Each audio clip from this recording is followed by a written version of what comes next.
कि जे साडे घर की गोली छुट सकती है, मम्मा की गोली थायराइड की छुट सकती है, तो इनू आपां होर भी अच्छे ढंग नाल प्रमोट कर सकते हैं। मैं सब तो पहला तो DNYS ज्वाइन किया, जिहदे विच टोटली नैचुरल हैल्थ साइंस नू पढ़ाया गया। हैल्थ साइंस बारे अजे तक किसी ने पढ़ाया ही नहीं और ना ही कोई इस नू प्रमोट कर रहा। मैनू ये उम्मीद है कि जिन्ने भी पेशेंट साडे कोल इत्थे आउणगे, असीं पूरी कोशिश करांगे कि वो साडे तो सैटिस्फाई हो के जाण। ਸਤਿ ਸ਼੍ਰੀ ਅਕਾਲ ਜੀ ਦੋਸਤੋ, ਤੁਸੀਂ ਜੁੜੇ ਹੋਏ ਹੋ ਜੀ ਕੇਅਰ ਏਸ਼ੀਆ TV ਦੇ ਨਾਲ। ਤੇ ਅਸੀਂ ਡਾਕਟਰ ਰਵਿੰਦਰ ਸਿੰਘ ਭੁੱਲਰ ਸਾਹਿਬ ਹੋਣਾ ਦੀ ਇੰਟਰਵਿਊ ਜਿਹੜੀ ਉਹ ਕਰਕੇ ਬਾਹਰ ਆ ਰਹੇ ਸੀ ਤੇ ਇੱਕ ਸਾਨੂੰ ਸ਼ਖਸ ਮਿਲੇ, ਜਿਵੇਂ ਕਿ ਡਾਕਟਰ ਸਾਹਿਬ ਨੇ ਸਾਡੇ ਕੋਲ ਜ਼ਿਕਰ ਕੀਤਾ ਸੀ ਕਿ ਉਹਨਾਂ ਦੇ ਕੋਲ 5 ਸਾਲ ਪਹਿਲਾਂ ਕੋਈ ਲੜਕਾ ਆਇਆ ਸੀ ਜਿਹੜਾ ਕਿ ਜਿੰਦਾ ਸੁਪਨਾ ਸੀ ਕਿ ਉਹ ਪੁਲਿਸ 'ਚ ਜਾਣਾ ਚਾਹੁੰਦਾ ਜਾਂ ਫੌਜ ਦੇ ਵਿੱਚ ਜਾਣਾ ਚਾਹੁੰਦਾ, ਜਿਵੇਂ ਕਿ ਸਾਡੀਆਂ ਮਿਡਿਓਕਰ ਫੈਮਲੀਆਂ ਦੇ ਵਿੱਚ ਸਾਡੀ ਸੋਚ ਹੁੰਦੀ ਆ। ਸੋ ਇੱਦਾਂ ਦੇ ਲੜਕੇ ਦਾ ਜ਼ਿਕਰ ਉਹਨਾਂ ਨੇ ਕੀਤਾ ਸੀ ਤਾਂ ਉਹਨਾਂ ਨੇ ਇਹ ਵੀ ਨਾਲ ਕਿਹਾ ਸੀ ਕਿ ਉਹ ਲੜਕਾ ਬਕਾਇਦਾ ਇੱਕ ਪ੍ਰੋਪਰ ਉਹਨਾਂ ਤੋਂ ਐਜੂਕੇਸ਼ਨ ਲੈ ਕੇ ਨੈਚੁਰਲ ਹੈਲਥ ਸਾਇੰਸ ਦੀ ਬਕਾਇਦਾ ਇੱਕ ਸਰਟੀਫਾਈਡ ਨੌਲੇਜ ਲੈ ਕੇ ਉਹ ਹੁਣ ਡਾਕਟਰ ਐਜ਼ ਅ ਡਾਕਟਰ ਜਿਹੜੀ ਉਹਨਾਂ ਦੀ ਨੈਚੁਰਲ ਹੈਲਥ ਸਾਇੰਸ ਦੀ ਪਹਿਲੀ ਬ੍ਰਾਂਚ ਖੁੱਲ੍ਹੀ ਆ ਜਾਂ ਜਿਹਨੂੰ ਆਪਾਂ ਹੌਸਪੀਟਲ ਵੀ ਕਹਿੰਦੇ ਆ ਨੈਚੁਰਲ ਹੈਲਥ ਸਾਇੰਸ ਦਾ, ਉਹ ਜਿਹੜੀ ਅੰਮ੍ਰਿਤਸਰ ਦੇ ਵਿੱਚ ਖੁੱਲ੍ਹੀ ਆ ਜੀ, ਉੱਥੋਂ ਦੇ ਹੈੱਡ ਕਾਉਂਸਲਰ ਨੇ। ਸੋ ਅੱਜ ਆਪਾਂ ਉਹਨਾਂ ਨਾਲ ਗੱਲ ਕਰਾਂਗੇ, ਉਹਨਾਂ ਦੇ ਵਿਚਾਰ ਸੁਣਾਂਗੇ ਕਿ ਉਹਨਾਂ ਦੀ ਜਿਹੜੀ ਜਰਨੀ ਰਹੀ ਆ ਉਹਨਾਂ ਦੇ ਵਿੱਚ ਕਿਵੇਂ ਦੀਆਂ ਔਕੜਾਂ ਆਈਆਂ ਤੇ ਉਹਨਾਂ ਨੇ ਕੀ ਸਿੱਖਿਆ ਤੇ ਫਰਦਰ ਅੱਗੇ ਜਿਹੜੀ ਚੀਜ਼ ਉਹਨਾਂ ਨੇ ਸਿੱਖੀ ਆ ਉਹਨੂੰ ਕਿਵੇਂ ਜਿਹੜੇ ਆਲਾ ਦੁਆਲਾ ਜਿਹੜਾ ਮਾਝਾ ਏਰੀਆ ਉਹਦੇ ਵਿੱਚ ਉਹ ਕਿੱਦਾਂ ਰਿਪਰੈਜ਼ੈਂਟ ਕਰਨਗੇ। ਸੋ ਸਾਡੇ ਨਾਲ ਜਿਹੜੇ ਖੜੇ ਹੋਏ ਨੇ ਵੀਰ ਸਾਡੇ, ਇਹਨਾਂ ਦਾ ਨਾਮ ਹੈਗਾ ਜੀ ਗੁਰਿੰਦਰ ਸਿੰਘ ਰਾਏ।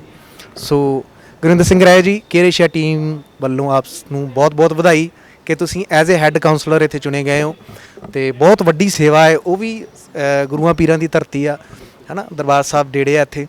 ਤੇ ਬਹੁਤ ਸਾਰੇ ਅਸੀਂ ਇਹੀ ਇੱਛਾ ਰੱਖਾਂਗੇ ਕਿ ਜਿੰਨੇ ਵੀ ਮਰੀਜ਼ ਜਾਂ ਕਾਉਂਸਲਰ ਜਿਹੜੇ ਤੁਹਾਡੇ ਤੱਕ ਅਪਰੋਚ ਕਰਨ ਉਹ ਤੰਦਰੁਸਤ ਜਾਂ ਅੱਛੀ ਨੌਲੇਜ ਲੈ ਕੇ ਜਾਣ। ਸੋ ਇੱਕ ਵਾਰ ਤੁਸੀਂ ਸਾਡੇ ਦਰਸ਼ਕਾਂ ਨੂੰ ਰੂਬਰੂ ਹੋ ਕੇ ਫਤਿਹ ਗਜਾ ਦਿਓ ਜੀ। ਜੀ ਸਤਿ ਸ਼੍ਰੀ ਅਕਾਲ ਜੀ ਸਾਰਿਆਂ ਨੂੰ। ਸਭ ਤੋਂ ਪਹਿਲਾਂ ਤਾਂ ਕੇਅਰ ਏਸ਼ੀਆ ਦਾ ਬਹੁਤ ਧੰਨਵਾਦ ਕਿ ਉਹ ਸਾਡੇ ਇਸ ਸੈਂਟਰ ਤੇ ਪਹੁੰਚੇ ਔਰ ਸਾਰਾ ਕਵਰੇਜ ਕੀਤਾ ਹੈ ਸਾਰਾ। ਔਰ ਦੂਸਰਾ ਦਰਸ਼ਕਾਂ ਦਾ ਵੀ ਬਹੁਤ ਧੰਨਵਾਦ ਜਿਹੜੇ ਸਾਹਮਣੇ ਬੈਠ ਕੇ ਸੁਣ ਰਹੇ ਨੇ। ਔਰ ਉਹਨਾਂ ਵਾਸਤੇ ਇੱਕ ਬਹੁਤ ਅੱਛਾ ਜਿਹੜਾ ਹੈ ਇੱਕ ਉਪਰਾਲਾ ਡਾਕਟਰ ਰਵਿੰਦਰ ਭੁੱਲਰ ਜੀ ਵੱਲੋਂ ਜੋ ਕਾਫੀ ਲੰਬੇ ਸਮੇਂ ਤੋਂ ਚੱਲ ਰਿਹਾ ਸੀਗਾ, ਉਹਨੂੰ ਆਪਾਂ ਅੱਜ ਪੂਰਾ ਕਰਦੇ ਹੋਏ ਜਿਹੜਾ ਅੰਮ੍ਰਿਤਸਰ ਦੇ ਵਿੱਚ ਸੈਂਟਰ ਦੀ ਓਪਨਿੰਗ ਜਿਹੜੀ ਹੈ ਉਹ ਕਰਨ ਜਾ ਰਹੇ ਹਾਂ। ਸੋ ਸਾਰਿਆਂ ਦਾ ਧੰਨਵਾਦ। ਸਰ, ਇੱਕ ਹੈੱਡ ਕਾਂਸਟੇਬਲ ਤੋਂ ਹੈੱਡ ਕਾਉਂਸਲਰ ਬਣ ਜਾਣਾ, ਇਹਦੇ ਵਿੱਚ ਕਿੰਨਾ ਕੁ ਫਾਸਲਾ ਤੁਸੀਂ ਫੀਲ ਕਰ ਰਹੇ ਹੋ ਤੇ ਕਿੱਦਾਂ ਕੁ ਆਪਦੇ ਆਪ ਨੂੰ ਹੈ ਨਾ ਤੁਹਾਡੇ ਅੰਦਰ ਕਿਹੜੀਆਂ ਜਿਹੜੀਆਂ ਕਿਰਿਆਵਾਂ ਚੱਲ ਰਹੀਆਂ ਥੋੜ੍ਹੀਆਂ ਸਾਡੇ ਦਰਸ਼ਕਾਂ ਨੂੰ ਸਾਂਝੀਆਂ ਕਰੋ। ਜੀ ਡਾਕਟਰ ਸਾਹਿਬ ਨੇ ਵੀ ਜਿਵੇਂ ਜ਼ਿਕਰ ਕੀਤਾ ਜਾਂ ਤੁਸੀਂ ਵੀ ਦੱਸ ਰਹੇ ਹੋ, ਸ਼ੁਰੂ ਤੋਂ ਹੀ ਜਦੋਂ ਅਸੀਂ ਪੜ੍ਹਾਈ ਕਰਕੇ ਨਿਕਲਦੇ ਆ ਤਾਂ ਸਭ ਨੂੰ ਹੁੰਦਾ ਹੈ ਕਿ ਅਸੀਂ ਹੁਣ ਅੱਛੀ ਜਗ੍ਹਾ 'ਤੇ ਸੈਟਲ ਹੋ ਜਾਈਏ, ਹਾਂ ਲਾਈਫ ਸੇਵ ਕਰੀਏ, ਸੈਟਲ ਹੋ ਜਾਈਏ। ਸੋ ਸੇਮ ਹੀ ਮੇਰਾ ਵੀ ਡਰੀਮ ਸੀਗਾ, ਬਟ ਯੂ ਟਰਨ ਉਸ ਟਾਈਮ 'ਤੇ ਆਇਆ ਜਿਸ ਟਾਈਮ 'ਤੇ ਡਾਕਟਰ ਸਾਹਿਬ ਨਾਲ ਮੁਲਾਕਾਤ ਹੋਣ ਤੋਂ ਪਹਿਲਾਂ as a patient mother the medicine ਸ਼ੁਰੂ ਕੀਤੀ ਸੀਗੀ।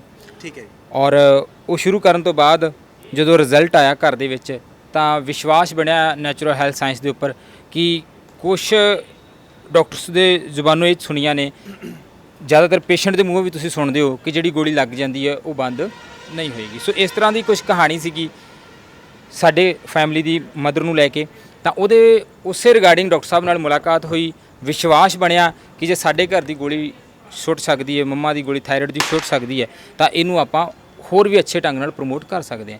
ਸੋ ਉਸ ਚੀਜ਼ ਨੂੰ ਸਮਝਦੇ ਹੋਏ ਕਲਾਸਿਸ ਜੁਆਇਨ ਕੀਤੀਆਂ ਔਰ ਕਲਾਸਿਸ ਜੁਆਇਨ ਕਰਦੇ ਸਮੇਂ ਮੇਰੇ ਮਾਈਂਡ 'ਚ ਇਹ ਨਹੀਂ ਸੀਗਾ ਕਿ ਫਿਊਚਰ ਦੇ ਵਿੱਚ ਹੈਲਥ ਕਾਉਂਸਲਰ ਬਣਾਂਗੇ, ਫਿਊਚਰ 'ਚ ਅਸੀਂ ਡਾਕਟਰ ਬਣਾਂਗੇ। ਸਿਰਫ ਇੰਨਾ ਸੀ ਕਿ ਜੋ ਨੈਚੁਰਲ ਹੈਲਥ ਸਾਇੰਸ ਨੇ ਦਿੱਤਾ ਉਹਨੂੰ ਸਮਝਣਾ ਹੈ, ਉਹਨੂੰ ਪੜ੍ਹਨਾ ਹੈ, ਇੱਥੋਂ ਤੱਕ ਦਾ ਸੁਪਨਾ ਸੀਗਾ। ਸੋ ਹੌਲੀ ਕਰਦੇ ਯੂ ਟਰਨ ਆਇਆ ਲਾਈਫ ਦੇ ਵਿੱਚ, ਜਦੋਂ ਪਤਾ ਚੱਲਿਆ ਕਿ ਇਸ ਨੈਚੁਰਲ ਹੈਲਥ ਸਾਇੰਸ ਦੀ ਜਿਹੜੀ ਡੂੰਘਾਈ ਹੈ ਬਹੁਤ ਜ਼ਿਆਦਾ ਹੈ। ਇਹਨੂੰ ਜਿਵੇਂ ਸਮਝਦੇ ਜਾਓਗੇ ਤਾਂ ਇਹ ਉਵੇਂ ਹੀ ਇਹ ਤੁਸੀਂ ਆਪਣੀ ਲਾਈਫ ਨੂੰ ਚੇਂਜ ਕਰ ਸਕਦੇ ਹੋ, ਆਪਣੀ ਲਾਈਫ ਨੂੰ ਸਿਕਿਉਰ ਕਰ ਸਕਦੇ ਹੋ, ਆਪਣੀ ਲਾਈਫ ਨੂੰ ਤੰਦਰੁਸਤ ਕਰ ਸਕਦੇ ਹੋ। ਸੋ ਉਸੇ ਨੂੰ ਸਮਝਦੇ ਹੋਏ ਉੱਧਰਲਾ ਜਿਹੜਾ ਮੇਰੇ ਮਾਈਂਡ ਦੇ ਵਿੱਚ ਸੈੱਟ ਸੀਗਾ ਕਿ ਕਿਸੇ ਆਰਮੀ ਜਾਣਾ ਜਾਂ ਪੁਲਿਸ ਜਾਣਾ, ਉਹ ਸਾਰੀ ਨੂੰ ਸਮਝਦਾ ਹੋਇਆ ਕਿ ਜੇ ਅਸੀਂ ਇੱਥੇ ਹੀ ਆਪਣੇ ਜੋ ਨੈਚੁਰਲ ਹੈਲਥ ਸਾਇੰਸ ਹੈ ਇਹਨੂੰ ਪ੍ਰਮੋਟ ਕਰਕੇ ਆਪਣੇ ਲਾਈਫ ਨੂੰ ਸੈੱਟ ਕਰ ਸਕਦੇ ਹਾਂ ਔਰ ਅਸੀਂ ਇੱਕ ਅੱਛੀ ਸੇਵਾ ਨਿਭਾ ਸਕਦੇ ਹਾਂ ਸਮਾਜ ਦੇ ਵਿੱਚ। ਸੋ ਇਸੇ ਚੀਜ਼ ਨੂੰ ਮੰਨਦੇ ਹੋਏ ਅਸੀਂ ਨੈਚੁਰਲ ਹੈਲਥ ਸਾਇੰਸ ਨੂੰ ਜੁਆਇਨ ਕੀਤਾ ਔਰ ਡਾਕਟਰ ਸਾਹਿਬ ਦੀ ਜੋ ਆਸ਼ੀਰਵਾਦ ਰਿਹਾ, ਡਾਕਟਰ ਸਾਹਿਬ ਦੀ ਜੋ ਗਾਈਡੈਂਸ ਸੀਗੀਆਂ ਉਹਨੂੰ ਫੋਲੋ ਕਰਦੇ ਅੱਜ ਸੈਂਟਰ ਜੋ ਹੈ ਅੰਮ੍ਰਿਤਸਰ ਦੇ ਵਿੱਚ ਹੈ ਉਹਨੂੰ ਉੱਥੇ ਡਿਊਟੀ ਨਿਭਾਉਣ ਦੇ ਲਈ ਅੱਜ ਰੈਡੀ ਬੈਠੇ ਹਾਂ। ਸਰ ਜਿਵੇਂ ਕਿ ਆਪ ਜੀ ਹੁਣ ਐਜ਼ ਏ ਹੈੱਡ ਕਾਉਂਸਲਰ ਇੱਥੇ ਨਿਯੁਕਤ ਹੋਏ ਹੋ ਨਾ ਡਾਕਟਰ ਸਾਹਿਬ ਦੇ ਆਸ਼ੀਰਵਾਦ ਦੇ ਨਾਲ, ਤੇ ਜਿਹੜੀ ਇਹਦੀ ਹੈੱਡ ਕਾਉਂਸਲਰ ਦੀ ਪੜ੍ਹਾਈ ਆ ਉਹ ਕਿਵੇਂ ਦੀ ਆ, ਜਾਂ ਉਸ ਪੜ੍ਹਾਈ ਦੇ ਲਈ ਅਕੈਡਮਿਕ ਪੜ੍ਹਾਈ ਕਿਹੜੀ ਹੋਣੀ ਜ਼ਰੂਰੀ ਆ, ਜਾਂ ਉਹ ਜ਼ਰੂਰੀ ਆ ਜਾਂ ਨਹੀਂ ਜ਼ਰੂਰੀ ਆ? ਮਤਲਬ ਮੈਨੂੰ ਦੱਸੋ ਕਿ ਕਿਸ ਤਰ੍ਹਾਂ ਦੀ ਪੜ੍ਹਾਈ ਜਿਹੜੀ ਤੁਹਾਡੀ ਰਹੀ ਆ ਤੇ ਉਹਨੂੰ ਕਰਨ ਦੇ ਲਈ ਕਿਵੇਂ ਦੀ ਪੜ੍ਹਾਈ ਜ਼ਰੂਰੀ ਆ, ਇਹਦੇ ਬਾਰੇ ਥੋੜ੍ਹਾ ਜਿਹਾ ਜਾਣਕਾਰੀ ਦਿਓ। ਜੀ ਤਕਰੀਬਨ ਜਿਸ ਟਾਈਮ ਤੇ ਇੰਨਾ ਕੁ ਨੌਲੇਜ ਪਾਸ ਆਊਟ ਹੋਈ ਸਾਡੇ ਤੱਕ ਕਿ ਤੁਸੀਂ ਨੈਚੁਰਲ ਹੈਲਥ ਸਾਇੰਸ ਦੇ ਅੰਦਰ ਆ ਕੇ ਨੈਚੁਰਲ ਫੂਡ ਦੇ ਜ਼ਰੀਏ ਜਾਂ ਨੈਚੁਰਲ ਰੈਮਡੀਜ਼ ਦੇ ਜ਼ਰੀਏ ਤੁਸੀਂ ਆਪਣਾ ਰੋਗ ਠੀਕ ਕਰ ਸਕਦੇ ਹੋ, ਤਾਂ ਇੰਨਾ ਕੁ ਸਮਝ ਲੱਗ ਚੁੱਕਿਆ ਸੀਗਾ ਕਿ ਸਾਡੀ ਬਾਡੀ ਨੈਚੁਰਲ ਬਣੀ ਹੈ। ਇਹ ਅਗਰ ਅਸੀਂ ਇਹਨੂੰ ਤੰਦਰੁਸਤ ਲੰਬਾ ਚੱਲਣਾ ਹੈ, ਅਗਰ 100 ਸਾਲ ਵਾਲਾ ਜੀਵਨ ਜਿਹੜਾ ਸਾਡਾ ਪਹਿਲਾਂ ਸਾਡੇ ਬਜ਼ੁਰਗਾਂ ਦਾ ਸੀ, ਅੱਜ ਅਸੀਂ ਵੀ ਉਹਨੂੰ ਐਕਸੈਪਟ ਕਰਨਾ ਚਾਹੁੰਦੇ ਹਾਂ, ਅਸੀਂ ਉਹਨੂੰ ਮੰਨਣਾ ਚਾਹੁੰਦੇ ਹਾਂ, ਤਾਂ ਉਹਦੇ ਵਾਸਤੇ ਸਾਨੂੰ ਜਿਹੜਾ ਨੈਚੁਰਲ ਹੈਲਥ ਸਾਇੰਸ ਨੂੰ ਸਮਝਣਾ ਬਹੁਤ ਜ਼ਰੂਰੀ ਹੈ। ਸੋ ਜਿਹੜਾ ਤੁਸੀਂ ਸਵਾਲ ਕੀਤਾ ਕਿ ਇੱਥੋਂ ਤੱਕ ਦੀ ਜਿਹੜੀ ਜਰਨੀ ਹੈ ਉਹਦੇ ਵਾਸਤੇ ਜਿਹੜਾ ਕਿ ਸਾਡਾ ਆਲਰੇਡੀ 4 ਤੋਂ 5 ਤਰ੍ਹਾਂ ਦੇ ਕੋਰਸਸ ਜੋ ਡਾਕਟਰ ਸਾਹਿਬ ਦੇ ਦੁਆਰਾ ਕਰਵਾਏ ਜਾਂਦੇ ਨੇ, ਉਹਨਾਂ ਕੋਰਸਾਂ ਨੂੰ ਸਭ ਤੋਂ ਪਹਿਲਾਂ ਅਸੀਂ ਜੁਆਇਨ ਕੀਤਾ। ਮੈਂ ਸਭ ਤੋਂ ਪਹਿਲਾਂ ਤਾਂ DNYS ਜੁਆਇਨ ਕੀਤਾ, ਜਿਹਦੇ ਵਿੱਚ ਟੋਟਲੀ ਨੈਚੁਰਲ ਹੈਲਥ ਸਾਇੰਸ ਨੂੰ ਪੜ੍ਹਾਇਆ ਗਿਆ। ਕਿੰਨੇ ਟਾਈਮ ਦਾ ਸੀ ਇਹ 3 ਸਾਲ ਦਾ ਜੀ। ਇਹ 3 ਸਾਲ ਦਾ ਜਿਹੜਾ DNYS ਦਾ ਕੋਰਸ ਸੀਗਾ ਉਹਨੂੰ ਕੰਪਲੀਟ ਕੀਤਾ, ਔਰ ਉਸ ਤੋਂ ਬਾਅਦ ਅੱਗੇ DEMS ਦਾ ਜਿਹੜਾ ਉਹ ਨਾਲ ਦੀ ਨਾਲ ਉਹਦੀ ਚੱਲ ਰਹੀ ਹੈ ਪੜ੍ਹਾਈ ਜਿਹੜੀ, ਉਹ ਵੀ ਅਸੀਂ ਕਰ ਰਹੇ ਹਾਂ। ਸੋ ਪਿਛਲੇ 5 ਸਾਲ ਤੋਂ ਕਲਾਸਿਸ ਲੈ ਰਹੇ ਸੀਗੇ, ਜਿਵੇਂ 5 ਸਾਲ ਤੋਂ ਡਾਕਟਰ ਸਾਹਿਬ ਨੇ ਵੀ ਦੱਸਿਆ, ਜਾਂ ਮੇਰੀ 5 ਸਾਲ ਦੀ ਜਰਨੀ ਰਹੀ ਹੈ ਡਾਕਟਰ ਸਾਹਿਬ ਦੇ ਨਾਲ, ਤਾਂ ਪਿਛਲੇ 5 ਸਾਲਾਂ ਤੋਂ ਹੀ ਕਲਾਸਿਸ ਜਿਹੜੀਆਂ ਮੇਰੇ ਡਾਕਟਰ ਸਾਹਿਬ ਦੇ ਕੋਲ ਚੱਲ ਰਹੀਆਂ ਸੀਗੀਆਂ, ਉਹਦੇ ਵਿੱਚ ਪ੍ਰੈਕਟੀਕਲ ਵੀ ਰਿਹਾ, ਉਹਦੇ ਵਿੱਚ ਥਿਊਰੀ ਵੀ ਰਹੀ, ਤਾਂ ਉਹ ਸਾਰੇ ਨੂੰ ਪੜ੍ਹਦੇ ਅੱਜ ਇੱਥੋਂ ਤੱਕ ਪਹੁੰਚਿਆ। ਬਟ ਜੇ ਕਿਸੇ ਨੇ ਵੀ ਹੈਲਥ ਕਾਉਂਸਲਰ ਬਣਨਾ ਹੈ ਤਾਂ ਉਹਦੇ ਵਾਸਤੇ ਨੈਚੁਰਲੀ ਗੱਲ ਹੈ ਕਿ ਸਾਨੂੰ ਪੜ੍ਹਨਾ ਬੜਾ ਜ਼ਰੂਰੀ ਹੈ, ਕਿਉਂਕਿ ਸਾਡੀ ਨੈਚੁਰਲ ਹੈਲਥ ਸਾਇੰਸ ਬਾਰੇ ਅਜੇ ਤੱਕ ਕਿਸੇ ਨੇ ਪੜ੍ਹਾਇਆ ਹੀ ਨਹੀਂ, ਔਰ ਨਾ ਹੀ ਕੋਈ ਇਸ ਨੂੰ ਪ੍ਰਮੋਟ ਕਰ ਰਿਹਾ। ਸੋ ਇੱਕ ਬਹੁਤ ਵੱਡਾ ਉਪਰਾਲਾ ਹੈ ਸਾਡੀ ਵੈਲਬੀਇੰਗ ਹੈਲਥ ਆਰਗੇਨਾਈਜੇਸ਼ਨ ਵੱਲੋਂ, ਔਰ ਕਿ ਅਸੀਂ ਨੈਚੁਰਲ ਹੈਲਥ ਸਾਇੰਸ ਨੂੰ ਪ੍ਰਮੋਟ ਕੀਤਾ, ਔਰ ਪ੍ਰਮੋਟ ਕਰਨ ਤੋਂ ਬਾਅਦ ਅੱਜ ਬਹੁਤ ਸਾਰੇ ਸਟੂਡੈਂਟ ਜਿਹੜੇ ਨੇ ਉਹ ਇਸ ਡਾਕਟਰੇਟ ਨੂੰ, ਉਹ ਨੈਚੁਰਲ ਹੈਲਥ ਸਾਇੰਸ ਨੂੰ ਪੜ੍ਹ ਰਹੇ ਨੇ, ਔਰ ਉਹ ਵੀ ਅੱਗੇ ਆਪਣਾ ਜਿਹੜਾ ਫਿਊਚਰ ਜਿਹੜਾ ਉਹ ਬਣਾਉਣ ਦੀ ਕੋਸ਼ਿਸ਼ ਵਿੱਚ ਲੱਗੇ ਹੋਏ ਨੇ। ਤੇ ਸਰ ਇਹ ਜਿਵੇਂ ਕਿ ਬਹੁਤ ਵੱਡਾ ਅਹੁਦਾ ਜਿਹਦੇ ਵਿੱਚ ਤੁਸੀਂ ਵਿਰਾਜਮਾਨ ਹੋ, ਤੇ ਇਹ ਜਿਹੜੀ ਡਿਗਰੀ ਆ ਤੁਹਾਨੂੰ ਲੱਗਦਾ ਹੈ ਕਿ ਜੋ ਉਹਦੇ 'ਚ ਤੁਸੀਂ ਜਾਣਕਾਰੀ ਗੇਨ ਕੀਤੀ ਹੈ, ਸਮਝੀ ਹੈ, ਜਾਂ ਡਾਕਟਰ ਸਾਹਿਬ ਤੋਂ ਤੁਸੀਂ ਜਿਹੜੀਆਂ ਹੈ ਨਾ ਉਹਨਾਂ ਦੇ ਕੋਲ ਬੈਠ ਕੇ ਥਿਊਰੀ ਤੋਂ ਵੀ ਕਈ ਚੀਜ਼ਾਂ ਹੈ ਨਾ ਰੀਡ ਕਰਕੇ ਸਮਝੀਆਂ, ਜਾਂ ਉਸ ਤੋਂ ਮਗਰੋਂ ਪ੍ਰੈਕਟੀਕਲ ਜਿਹੜਾ ਤੁਸੀਂ ਹੁੰਦਾ ਦੇਖਿਆ ਜਾਂ ਇਲਾਜ ਹੁੰਦੇ ਦੇਖਿਆ, ਤੁਹਾਨੂੰ ਲੱਗਦਾ ਕਿ ਇਹ ਜਾਣਕਾਰੀ ਇਨਫ ਆ ਜਾਂ ਬਹੁਤ ਆ ਕਿ ਇਹ ਜਿੰਨੀਆਂ ਵੀ ਬਿਮਾਰੀਆਂ ਆਪਣੇ ਆਲੇ ਦੁਆਲੇ ਚੱਲ ਰਹੀਆਂ ਹੈ ਨਾ ਆਪਣੇ ਘਰਾਂ ਦੇ ਵਿੱਚ, ਉਹ ਬਿਮਾਰੀਆਂ ਠੀਕ ਕਰਨ ਦੇ ਤੁਸੀਂ ਯੋਗ ਹੈਗੇ ਹੋ? ਜੀ ਬਿਲਕੁਲ ਜੀ, ਮੈਂ ਜਿਵੇਂ ਦੱਸ ਹੀ ਰਿਹਾ ਕਿ ਪਿਛਲੇ 5 ਸਾਲ ਤੋਂ ਆਲਰੇਡੀ ਹੈਲਥ ਕਾਉਂਸਲਰ ਦੇ ਰੂਪ ਦੇ ਵਿੱਚ ਚੱਲ ਰਹੇ ਸੀਗੇ। ਹਾਂਜੀ, ਜਿਵੇਂ ਕਿ ਆਪਾਂ ਪਿਛਲੇ 1 ਸਾਲ ਤੋਂ ਮੋਗਾ ਹਸਪੀਟਲ ਦੇ ਅੰਦਰ ਜਿਹੜਾ ਪ੍ਰੈਕਟਿਸ ਦੇ ਵਿੱਚ ਬੈਠਿਆ ਹੋਇਆ ਸੀਗਾ, ਕਿਉਂਕਿ ਡਾਕਟਰ ਸਾਹਿਬ ਦੀ ਗੈਰ ਹਾਜ਼ਰੀ ਦੇ ਵਿੱਚ ਉੱਥੇ ਦਾਸੀ ਸੇਵਾ ਨਿਭਾ ਰਿਹਾ ਸੀਗਾ। ਸੋ 5 ਸਾਲ ਦੇ ਵਿੱਚ ਇੰਨਾ ਕੁ ਤਾਂ ਗੇਨ ਕਰ ਲਿਆ ਹੈ ਕਿ ਨੈਚੁਰਲ ਹੈਲਥ ਸਾਇੰਸ ਨੂੰ ਅਗਰ ਅਸੀਂ ਅੱਛੇ ਢੰਗ ਨਾਲ ਪ੍ਰਮੋਟ ਕਰ ਦਈਏ, ਅਗਰ ਨੈਚੁਰਲ ਹੈਲਥ ਸਾਇੰਸ ਨੂੰ ਸਾਨੂੰ ਪ੍ਰਮੋਟ ਕਰਨਾ ਆ ਜਾਵੇ, ਤਾਂ ਅਸੀਂ ਕਿਸੇ ਵੀ ਤਰ੍ਹਾਂ ਦਾ ਪੇਸ਼ੈਂਟ ਹੈ, ਕਿੰਨਾ ਵੀ ਕ੍ਰੋਨਿਕਲ ਪੇਸ਼ੈਂਟ ਹੈ, ਤਾਂ ਉਹਨੂੰ ਬੜੇ ਅੱਛੇ ਢੰਗ ਨਾਲ ਅਸੀਂ ਸਮਝਾ ਕੇ ਉਹਨੂੰ ਠੀਕ ਕਰਨ ਦੇ ਲਈ ਜਿਹੜਾ ਉਹ ਅਸੀਂ ਜਿਹੜਾ ਯੋਗਦਾਨ ਪਾ ਸਕਦੇ ਹਾਂ। ਔਰ ਇਹ ਅਸੀਂ ਪਿਛਲੇ 5 ਸਾਲਾਂ ਤੋਂ ਕਰ ਰਹੇ ਹਾਂ, ਔਰ ਪਿਛਲੇ 1 ਸਾਲ ਤੋਂ ਮੋਗਾ ਹਸਪੀਟਲ ਦੇ ਵਿੱਚ ਵੀ ਜਿਹੜੀ ਇਹ ਸੇਵਾ ਨਿਭਾ ਰਿਹਾ, ਕਿਉਂਕਿ ਇੱਥੇ ਅਗਰ ਮੇਰੀ ਡਿਊਟੀ ਲੱਗ ਰਹੀ ਹੈ ਤਾਂ ਇੱਥੇ ਡਿਊਟੀ ਲੱਗਣ ਤੋਂ ਪਹਿਲਾਂ 1 ਸਾਲ ਦੀ ਮੇਰੀ ਟ੍ਰੇਨਿੰਗ ਜਿਹੜੀ ਹਾਰਡ ਟ੍ਰੇਨਿੰਗ ਜਿਹੜੀ ਆ ਉਹ ਹਸਪੀਟਲ 'ਚ ਆਲਰੇਡੀ ਮੈਂ ਕਰਕੇ ਆਇਆ ਹੋਇਆ। ਸੋ ਮੈਨੂੰ ਇਹ ਉਮੀਦ ਹੈ ਕਿ ਜਿੰਨੇ ਵੀ ਪੇਸ਼ੈਂਟ ਸਾਡੇ ਕੋਲ ਇੱਥੇ ਆਉਣਗੇ, ਅਸੀਂ ਪੂਰੀ ਕੋਸ਼ਿਸ਼ ਕਰਾਂਗੇ ਕਿ ਉਹ ਸਾਡੇ ਤੋਂ ਸੈਟੀਸਫਾਈ ਹੋ ਕੇ ਜਾਣ। ਜਿਵੇਂ ਕਿ ਡਾਕਟਰ ਵਰਿੰਦਰ ਸਿੰਘ ਭੁੱਲਰ ਸਾਹਿਬ ਦਾ ਬਹੁਤ ਵੱਡਾ ਰੁਤਬਾ ਹੈ ਜੀ, ਬਹੁਤ ਵੱਡਾ ਨਾਮ ਆ, ਤੇ ਉਹਨਾਂ ਨੇ ਸਾਡੇ ਨਾਲ ਵਾਅਦਾ ਵੀ ਕੀਤਾ ਹੈ ਕਿ ਇੱਥੋਂ ਦੇ ਜਿਹੜਾ ਹਸਪੀਟਲ ਆ ਨੈਚੁਰਲ ਹੈਲਥ ਸਾਇੰਸ ਦਾ ਅੰਮ੍ਰਿਤਸਰ ਵਾਲੀ ਬ੍ਰਾਂਚ ਦਾ, ਇੱਥੇ ਉਹ ਸ਼ੁੱਕਰਵਾਰ ਵਿਜ਼ਿਟ ਕਰਿਆ ਕਰਨਗੇ। ਕੀ ਸ਼ੁੱਕਰਵਾਰ ਤੋਂ ਬਿਨਾ ਸਾਡੇ ਆਲੇ ਦੁਆਲੇ ਦੇ ਜਿਹੜੇ ਕਾਉਂਸਲਰ ਆ ਜਾਂ ਜਿਹੜੇ ਮਰੀਜ਼ ਆ ਉਹ ਤੁਹਾਡੇ ਤੋਂ ਉਮੀਦ ਰੱਖ ਸਕਦੇ ਆ ਕਿ ਤੁਸੀਂ ਉਹਨਾਂ ਦੀ ਜਗ੍ਹਾ ਤੇ ਬਖੂਬੀ ਸੇਵਾ ਉਹਨਾਂ ਨੂੰ ਨਿਭਾਓਗੇ ਉਹਨਾਂ ਦੇ ਲਈ? ਹਾਂਜੀ ਬਿਲਕੁਲ ਉਮੀਦ ਰੱਖ ਸਕਦੇ ਨੇ, ਕਿਉਂਕਿ ਮੈਂ ਦੁਬਾਰਾ ਰਿਪੀਟ ਕਰ ਰਿਹਾ ਕਿ ਮੈਂ ਪਿਛਲੇ 1 ਸਾਲ ਤੋਂ ਵੀ ਜਿਹੜਾ ਕਿ ਮੋਗਾ ਹਸਪੀਟਲ ਦੇ ਵਿੱਚ ਜਿਹੜਾ ਇਹ ਸੇਵਾ ਨਿਭਾ ਰਿਹਾ, ਕਿਉਂਕਿ ਮੈਂ ਪਹਿਲੇ ਹੀ ਹਾਰਡ ਟ੍ਰੇਨਿੰਗ 'ਚ ਨਿਕਲ ਕੇ ਆਏ ਹੋਏ ਹਾਂ, ਤਾਂ ਉਹਦਾ ਕਰਕੇ ਮੈਨੂੰ ਪੂਰੀ ਆਸ ਹੈ ਕਿ ਸਾਡੇ ਪੇਸ਼ੈਂਟ ਜਿਹੜੇ ਨੇ ਉਹ ਜ਼ਰੂਰ ਇੱਥੋਂ ਸੈਟੀਸਫਾਈ ਹੋ ਕੇ ਜਾਣਗੇ, ਕਿਉਂਕਿ ਡਾਕਟਰ ਸਾਹਿਬ ਦੇ 4 ਦਿਨ ਨੇ ਇੱਥੇ, ਹਰ ਸ਼ੁੱਕਰਵਾਰ ਡਾਕਟਰ ਸਾਹਿਬ ਇੱਥੇ ਵਿਜ਼ਿਟ ਕਰਨਗੇ। ਉਹਨਾਂ ਦੀ ਗੈਰ ਹਾਜ਼ਰੀ ਦੇ ਵਿੱਚ ਦਾਸ ਦੀ ਜਿਹੜੀ ਸੇਵਾ ਲੱਗੀ ਹੈ, ਮੈਂ ਪੂਰੀ ਦੀ ਪੂਰੀ ਇਮਾਨਦਾਰੀ ਦੇ ਨਾਲ ਇਸ ਸੇਵਾ ਨਿਭਾਉਣ ਦੇ ਲਈ ਰੈਡੀ ਬੈਠਾ ਹਾਂ। ਸੋ ਬੜੀ ਇਮਾਨਦਾਰੀ ਨਾਲ ਇਹ ਸੇਵਾ ਨਿਭਾਵਾਂਗੇ, ਔਰ ਸਾਡਾ ਪੇਸ਼ੈਂਟ ਸਾਡੇ ਤੋਂ ਬਿਲਕੁਲ ਸੰਤੁਸ਼ਟ ਹੋ ਕੇ ਜਾਏਗਾ। ਤੇ ਹਸਪੀਟਲ ਦੀ ਸ਼ੁਰੂ ਜਿਹੜੀ ਡੇਟ ਆ, ਓਪਨਿੰਗ ਡੇਟ ਕਿਹੜੀ ਆ ਜੀ? ਓਪਨਿੰਗ ਡੇਟ ਜੀ 10 ਸਤੰਬਰ 2022 ਨੂੰ ਜਿਹੜੀ ਓਪਨ ਹੋਣ ਜਾ ਰਿਹਾ ਆਪਣਾ ਥੋੜ੍ਹੇ ਦਿਨ ਸੈਂਟਰ। ਰਹਿ ਗਏ। ਹਾਂਜੀ 2 ਤੋਂ 3 ਦਿਨ ਬਾਅਦ ਜਿਹੜਾ ਹੈ ਕਿ ਉਹ ਆਪਣੀ ਓਪਨਿੰਗ ਡੇਟ 10 ਤਰੀਕ ਆ ਰਹੀ ਹੈ ਜੀ, ਸਤੰਬਰ ਦੀ 10 ਤਰੀਕ। ਠੀਕ ਹੈ ਜੀ। ਉਸ ਤੋਂ ਬਾਅਦ ਫਿਰ ਰੈਗੂਲਰ ਤਰੀਕੇ ਦੇ ਨਾਲ ਵਿਦ ਸਟਾਫ ਹਸਪੀਟਲ ਚੱਲੇਗਾ। ਹਾਂਜੀ ਵਿਦ ਸਟਾਫ ਵੀ ਹਾਇਰ ਕਰ ਲਿਆ ਗਿਆ ਹੈ। ਜਿਵੇਂ ਤੁਸੀਂ ਦੇਖ ਰਹੇ ਸੀਗੇ ਕਿ ਜਿਹੜੀ ਗੱਲ ਤੁਸੀਂ ਪੁੱਛ ਰਹੇ ਸੀ ਕਿ ਪੇਸ਼ੈਂਟ ਸੈਟੀਸਫਾਈ ਹੋਏਗਾ, ਉਹਦੇ ਵਾਸਤੇ ਅਸੀਂ ਥੈਰੇਪੀ ਰੂਮ ਅੱਛਾ ਦਿੱਤਾ ਹੋਇਆ, ਜਿੱਥੇ ਸਾਡੇ ਪੇਸ਼ੈਂਟ ਜਿਹੜਾ ਹੈ ਕੋਈ ਨੀ ਥੈਰੇਪੀ ਹੈ, ਕੋਈ ਸਰਵਾਈਕਲ ਥੈਰੇਪੀ ਹੈ, ਲੰਬਰ ਸਪੌਂਡੀਲਾਈਸਿਸ ਦੇ ਪੇਸ਼ੈਂਟ ਨੇ ਤਾਂ ਉਹਨਾਂ ਨੂੰ ਅੱਛੇ ਢੰਗ ਨਾਲ ਥੈਰੇਪੀ ਵੀ ਦਿੱਤੀ ਜਾਏਗੀ ਔਰ ਉੱਥੇ ਉਹਨਾਂ ਨੂੰ ਪ੍ਰੋਪਰ ਇਹਨਾਂ ਦੀ ਕਾਉਂਸਲਿੰਗ ਟੇਬਲ ਵੀ ਲੱਗਿਆ ਹੋਇਆ, ਪ੍ਰੋਪਰ ਕਾਉਂਸਲਿੰਗ ਕੀਤੀ ਜਾਏਗੀ।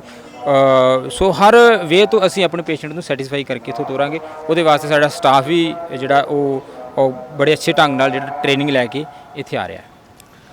ਸੋ ਜੀ ਇਹ ਸਨ ਹੈੱਡ ਕਾਉਂਸਲਰ ਜਿਹੜੀ ਬ੍ਰਾਂਚ ਆ ਜੀ ਨੈਚੁਰਲ ਹੈਲਥ ਸਾਇੰਸ ਦੀ ਅੰਮ੍ਰਿਤਸਰ ਵਾਲੀ, ਉੱਥੋਂ ਦੇ ਗੁਰਵਿੰਦਰ ਸਿੰਘ ਰਾਏ।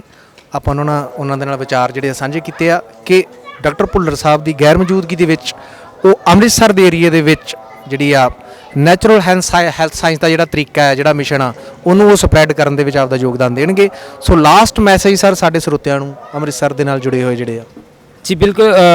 ਮੈਂ ਕਿਉਂਕਿ ਇੱਥੇ ਕਾਫੀ ਲੰਬੇ ਸਮੇਂ ਤੋਂ ਜਿਹੜੀ ਡਿਮਾਂਡ ਸੀਗੀ, ਦੂਰ ਦਰਾਡੇ ਤੋਂ ਜਿਹੜੇ ਸਾਡੇ ਪੇਸ਼ੈਂਟ ਮੋਗਾ ਹਸਪੀਟਲ ਦੇ ਵਿੱਚ ਪਹੁੰਚਦੇ ਸੀਗੇ, ਉਹਨਾਂ ਦੀ ਇਹ ਡਿਮਾਂਡ ਰਹੀ ਸੀਗੀ ਕਿ ਤੁਸੀਂ ਜਲਦੀ ਤੋਂ ਜਲਦੀ ਅੰਮ੍ਰਿਤਸਰ ਹਸਪੀਟਲ ਓਪਨ ਕਰੀਏ ਤਾਂ ਜੋ ਸੇਵਾਵਾਂ ਜਿਹੜੀਆਂ ਸੌਖੀਆਂ ਕਰ ਦਿੱਤੀਆਂ ਜਾਣ। ਸੋ ਉਹ ਪੇਸ਼ੈਂਟ ਦੀ ਡਿਮਾਂਡ ਨੂੰ ਸਮਝਦੇ ਹੋਏ ਸਾਨੂੰ ਵੀ ਲੱਗਿਆ ਕਿ ਪੇਸ਼ੈਂਟ ਇੰਨੀ ਦੂਰ ਤੋਂ ਚੱਲ ਕੇ ਆਉਂਦਾ, ਕਿਉਂਕਿ ਉਹ ਹੈ ਪੇਸ਼ੈਂਟ ਹੀ ਸਾਡੇ ਕੋਲ ਮੋਗਾ 'ਚ ਪਹੁੰਚਦਾ ਜਾਂ ਹੋਰ ਸੈਂਟਰ 'ਤੇ ਪਹੁੰਚਦਾ ਤਾਂ ਪੇਸ਼ੈਂਟ ਦੀ ਉਹ ਲੰਬੀ ਜਰਨੀ ਜਿਹੜੀ ਉਹ ਮੁਸ਼ਕਿਲ ਹੋ ਜਾਂਦੀ ਹੈ। ਤਾਂ ਇੱਕ ਪੇਸ਼ੈਂਟ ਦੀ ਸੁਵਿਧਾ ਨੂੰ ਸੌਖਾ ਕਰਨ ਵਾਸਤੇ, ਪੇਸ਼ੈਂਟ ਨੂੰ ਇੱਕ ਸੌਖਾ ਕਰਨ ਵਾਸਤੇ ਹੀ ਜਿਹੜਾ ਇਹ ਸੈਂਟਰ ਦਿੱਤਾ ਗਿਆ। ਸੋ ਮਾਝਾ ਏਰੀਏ ਦੇ ਜਾਂ ਅੰਮ੍ਰਿਤਸਰ ਏਰੀਏ ਦੇ ਜਿੰਨੇ ਵੀ ਪੇਸ਼ੈਂਟ ਨੇ ਉਹਨਾਂ ਨੂੰ ਮੈਂ 10 ਤਰੀਕ ਵਾਸਤੇ ਵੀ ਇਨਵਾਈਟ ਕਰਾਂਗਾ। ਸਭ ਤੋਂ ਪਹਿਲਾਂ ਤਾਂ ਕਿ ਤੁਸੀਂ 10 ਤਰੀਕ ਨੂੰ ਜਿੰਨੇ ਵੀ ਤੁਸੀਂ ਇਸ ਵੀਡੀਓ ਨੂੰ ਸੁਣ ਰਹੇ ਸਾਡੇ ਸਰੋਤੇ ਜਾਂ ਸਾਡੇ ਪੇਸ਼ੈਂਟ ਬੈਠੇ ਹੋ ਤਾਂ ਤੁਸੀਂ ਵਿਜ਼ਿਟ ਕਰ ਸਕਦੇ ਹੋ। ਤੁਸੀਂ ਸਾਡੇ ਸੈਂਟਰ ਦੇ ਉੱਪਰ 10 ਤਰੀਕ ਨੂੰ ਓਪਨਿੰਗ ਕਰਨ ਜਾ ਰਹੇ ਹਾਂ, ਜਿੱਥੇ ਡਾਕਟਰ ਵਰਿੰਦਰ ਭੁੱਲਰ ਜੀ ਵੀ ਆਪ ਵੀ ਪਹੁੰਚ ਰਹੇ ਨੇ। ਸਾਡੀ ਪੂਰੀ ਟੀਮ ਇੱਥੇ ਹੋਏਗੀ। ਗੁਰੂ ਸਾਹਿਬ ਦੇ ਚਰਨ ਵੀ ਅਸੀਂ ਇੱਥੇ ਪਵਾ ਰਹੇ ਹਾਂ। ਤਾਂ ਪੂਰੀ ਤਿਆਰੀ ਦੇ ਵਿੱਚ ਜਿਹੜਾ ਅਸੀਂ ਓਪਨਿੰਗ ਕਰਨ ਦੇ ਲਈ ਜਿਹੜਾ ਉਹ ਰੈਡੀ ਬੈਠੇ ਹੋਏ ਆ। ਸੋ ਸਾਰੇ ਤੁਸੀਂ 10 ਤਰੀਕ ਨੂੰ ਵੀ ਪਹੁੰਚ ਸਕਦੇ ਹੋ। ਸੋ ਉਸ ਤੋਂ ਅਗਲੀ ਜਿਹੜੀ ਆ ਕਿਵੇਂ ਅਪਾਇੰਟਮੈਂਟ ਲੈਣੀ ਆ, ਜੋ ਅਗਲਾ ਪ੍ਰੋਸੈਸ ਹੋਏਗਾ ਉਹ ਸਾਰਾ ਦਾ ਸਾਰਾ ਜਿਹੜਾ ਤੁਹਾਨੂੰ ਉਹ ਜਿਹੜਾ ਸਾਡਾ ਨੀਚੇ ਚੱਲ ਰਿਹਾ ਕੰਟੈਕਟ ਨੰਬਰ ਹੈ ਉਹਦੇ ਜ਼ਰੀਏ ਤੁਹਾਨੂੰ ਮਿਲਦਾ ਰਹੇਗਾ। ਸੋ ਜੀ ਬਹੁਤ ਬਹੁਤ ਸ਼ੁਕਰੀਆ ਤੇ ਵਧਾਈ। ਇੱਕ ਬਹੁਤ ਵੱਡੀ ਜ਼ਿੰਮੇਵਾਰੀ ਸਾਡੇ ਭਰਾ ਦੇ ਮੋਢਿਆਂ ਤੇ ਆ। ਸੋ ਅਸੀਂ ਉਮੀਦ ਕਰਦੇ ਹਾਂ ਕਿ ਤੁਸੀਂ ਜਿਹੜਾ ਇਹ ਮਿਸ਼ਨ ਆ ਇਹਨੂੰ ਹੋਰ ਵੱਡੇ ਪੱਧਰ ਤੇ ਚਲਾਓ ਤੇ ਜਿਹੜਾ ਡਾਕਟਰ ਸਾਹਿਬ ਦੀ ਸੋਚ ਆ ਉਹਨੂੰ ਹੋਰ ਸਪਰੈਡ ਕਰੋ। ਤੇ ਸਾਨੂੰ ਇਸ ਆਸ ਦੇ ਨਾਲ ਅਸੀਂ ਤੁਹਾਨੂੰ ਸ਼ੁਭ ਇਛਾਵਾਂ ਜਿਹੜੀਆਂ ਉਹ ਅਸੀਂ ਦੇ ਰਹੇ ਹਾਂ ਜੀ। ਸਾਡੇ ਕੇਅਰ ਏਸ਼ੀਆ ਟੀਵੀ ਵੱਲੋਂ ਤੁਹਾਨੂੰ ਜਿਹੜਾ ਮੁਬਾਰਕਾਂ। ਤੇ ਸਰ ਤੁਸੀਂ ਜਿਹੜਾ ਆ ਆਪਾਂ ਮਿਲਦੇ ਹਾਂ ਜੀ ਫਿਰ ਦੁਬਾਰਾ, ਫਿਰ ਆਪਾਂ ਦੇਖਾਂਗੇ ਕਿੱਦਾਂ ਤੁਸੀਂ ਸੇਵਾ ਕਰ ਰਹੇ ਹੋ। ਸੋ ਦੋਸਤੋ ਇਹ ਸਨ ਗੁਰਵਿੰਦਰ ਸਿੰਘ ਰਾਏ ਜਿਹੜੇ ਕਿ as a head counsellor Amritsar ਵਾਲੀ ਬ੍ਰਾਂਚ ਆ ਜਿਹੜੀ ਨੈਚੁਰਲ ਹੈਲਥ ਸਾਇੰਸ ਦੀ, ਉੱਥੋਂ ਦੇ ਜਿਹੜੇ ਮੇਨ ਡਾਕਟਰ ਹੋਣਗੇ। ਸੋ ਇਹਨਾਂ ਨਾਲ ਆਪਾਂ ਗੱਲ ਕੀਤੀ ਆ। ਤੁਸੀਂ ਜੁੜੇ ਹੋਏ ਹੋ ਜੀ ਕੇਅਰ ਏਸ਼ੀਆ ਟੀਵੀ ਦੇ ਨਾਲ। ਨਵੀਆਂ ਅਪਡੇਸ਼ਨਸ, ਨਵੀਆਂ ਖਬਰਾਂ, ਨਵੀਆਂ ਜਾਣਕਾਰੀਆਂ ਜਿਹੜੀਆਂ ਹੈਲਥ ਦੇ ਨਾਲ ਸੰਬੰਧਿਤ ਆ, ਵਾਤਾਵਰਨ ਦੇ ਨਾਲ ਸੰਬੰਧਿਤ ਆ, ਉਹ ਸਾਰੀਆਂ ਲੈਣ ਦੇ ਲਈ ਵੱਧ ਤੋਂ ਵੱਧ ਸਭ ਤੋਂ ਪਹਿਲਾਂ ਲੈਣ ਦੇ ਲਈ ਥੱਲੇ ਜਿਹੜਾ ਬੈਲ ਆਈਕਨ ਆ ਉਹਨੂੰ ਤੁਸੀਂ ਦਬਾਓ, ਪ੍ਰੈਸ ਕਰੋ। ਤੇ ਤੁਸੀਂ ਜੁੜੇ ਹੋਏ ਹੋ ਜੀ ਕੇਅਰ ਏਸ਼ੀਆ ਟੀਵੀ ਦੇ ਨਾਲ। ਮੈਂ ਸਤਿੰਦਰ ਵਿਰਕ, ਸਤਿ ਸ਼੍ਰੀ ਅਕਾਲ।